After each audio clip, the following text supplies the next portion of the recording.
Oo nga, ate, no? Okay pa to. Sige, te, sige, te. Magkano to? 2,000 na lang, kuya. Ay, 2,000. Oo, kuya, ano yan? Ready on yan. Wala pang gasgas yan. Ay, ganun ba, te? Oo, Sige, te. kuya. Akan mo muna, te. Tatawagan ko yung magbabayad. Sige, kuya. Hello, boss. Ah, dito na, boss. Kausap ko na si ate, boss. Yung pinapuntahan mo sa akin. O, yung seller. Okay, boss. Okay. Alam, boss. 4,000, boss. 4,000. Hala, kuya. 2,000 lang yung usapan natin eh. Wait lang, boss, ha? Wait lang, boss.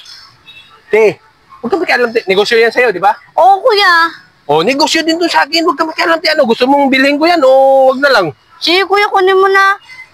Huwag ka maingay, te. Hello, boss. Oh, kupal na yung seller, boss, eh. Ayaw magpabawas, boss, eh. 4,000 talaga, boss. Ano, kukunin ko, hindi?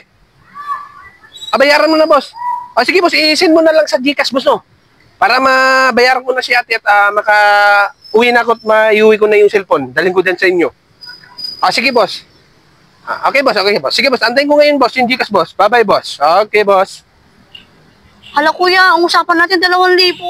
Ang usapan natin 2,000 pat 4,000 naman. Huwag ka magalit, eh. Negosyo yung sa'yo, negosyo din to sa akin. Mind your own business. Ganyan talaga din pag kontraktor.